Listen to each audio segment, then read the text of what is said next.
આજે તો છે ને પડતા પડતા રહી ગયા, હનુમાનજીએ બચાવ લીધા. વાત પૂછો માં, હાલું જોતા જાવ આગળ એટલે ખબર પડી જાય. તો બધાને ગુડ મોર્નિંગ અને જય દ્વારકાધીશ, ગુડ નાઇટ.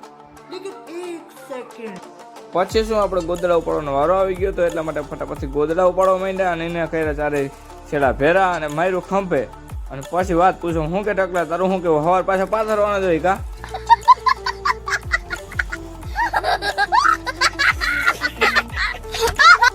અને પછી આપણે ફેરી ડોલ અને ફટાફટ નાવા નીકળી ગયા. અને વજનવાળી બહુ છો ભાઈ, તમે એક ઉપાડ લ્યો ઘણી.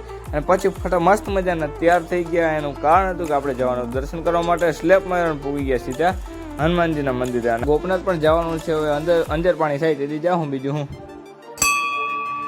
અને પછી શું હનુમાનજીને મંદિરે પૂગી ગયા અને ત્યાં આપણે હનુમાન ચાલીસાના પાઠ કર્યા મસ્ત મજાના અને દર્શન કર્યા અને બહારથી ઝૂમિંગ કરી અને મસ્ત મજાનો વિડીયો ઉતાર્યો. ફટાફટથી ગાડી કાઢી અને પછી નીકળી ગયા દર્શન કરવા. ત્યાં તો ચડાવતો ગાડી લહેરી પાછી માન રોકી. અને પછી શું મસ્ત મજાનું લીવર દીધું ચડી ગઈ. સનસેટ તમે જોવો તો વાત પૂછો માન. મહાદેવના દર્શન કર્યા અને પાછા નીકળી ગયા. પાછા તો ખાલી હે ને ક્લેજ જ કરો નથી, ક્લેજ કરો એટલે એમને ગાડી દોડી જાય. અને પછી ભાઈ ફૂલ ભાગી અને એને કાબુ કર્યું એટલે મારું મન સમજે. વાત પૂછોમાં, જો બ્રેક મારું તો ઢીંઢું ફેરવી જાય, જેવી બ્રેક મારું ઢીંઢું ફેરવી જાય. અને માન કરીને અને પછી બ્રેક મારી. અને પછી શું સાહેબ સનસેટ પોઈન્ટ હતો ત્યાં આવી ગયા અને ત્યાંથી વ્યૂ હતો 1 નંબર. અને સાહેબ તમે જોવો ને એટલે મજા જ આવ્યા રાખે એમ સનસેટ. અને આ બાજુ છે ને સૂર્યાસ્ત થતો હતો અને આ બાજુ સૂર્યોદય છે, એટલે ફોલો બોલો ઠપકાતા જાઓ મારા વાલા. મળીએ નેક્સ્ટ બ્લોગમાં.